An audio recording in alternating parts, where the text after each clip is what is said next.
Hello po sa inyong lahat.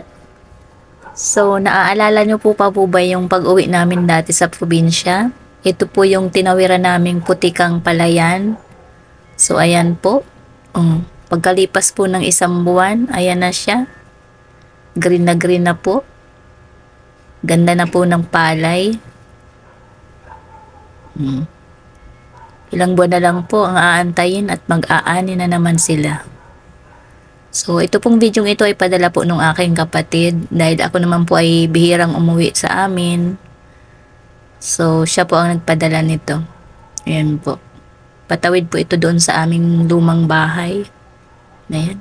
Ganda na ng mga tubo ng palay. So, ayan. Ito po yung putikang tinawiran namin dati. Ganda na po, diba? Ayan. At ang mga tabi po nito, ayan po, mga puno ng kawayan, mga puno ng pili, ayan. Dami sigurong bunga niyan ngayon.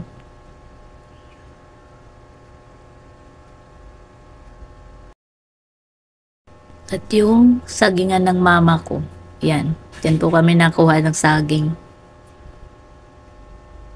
Ayan. Patawid po tayo doon sa aming lumang bahay. Yan. Iban po sa pagtatanim, ito rin po ang pinagkakabalahan nila. Nag-aalaga po ng baboy. Habang nag-aantay po ng pag-aani, at the same time, sinasabayan po nila ng pag-aalaga ng baboy. Yan. Para hindi naman masasayang yung oras. Kahit paano, may aantayin sila. May bibenta. Yan. Pag alis ko po, kaaanak lang ito. Ayan no. 1 month pa lang, ang lalaki na. Yung kapatid ko pong isang lalaki may ari po ng inahing baboy. Yung kapatid ko pong isa bumili. Yan, 2. Yan na po ang inaalagaan niya. Laki na din. Mga 3 months lang po yan bago ibenta. Pag 3 months siguro, ang lalaki na nito. Ito po ang taba ng isa. Kapapakain lang daw niyan. Butchay-butchay. Si Butchok at si Butchay. Ayan si Butchok. Ayan si Butchok. Butchok-butchok. Ito si Butchay. Laki ng tiyan. Laki ng tiyan ni Butchay-chay. Ang kanyang likod, ang lapad. Siya na lang nahihiga sa kainan. Hindi naman magkasya, oh. Hindi naman magkasya. Tumihaya. Tumihaya na si Butchay-chay. Ang laki-laki ng tiyan. 1 buwan kalahati. Ayan. Sa sobrang busog, sumihaya na lang sa kanyang kainan. Ayan, hindi nila naubos. Ayan, may pagkain pa, oh. May mga pids pa doon.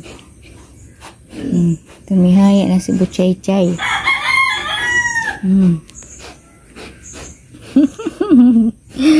Ang laki ng tiyan ni Bukay-kay.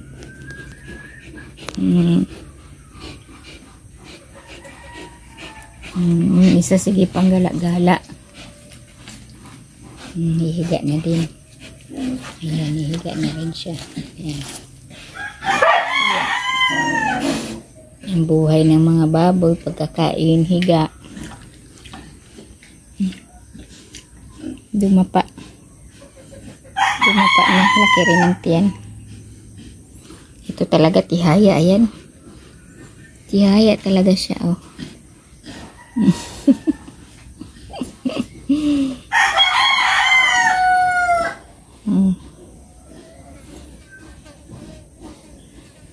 Laki ng hita.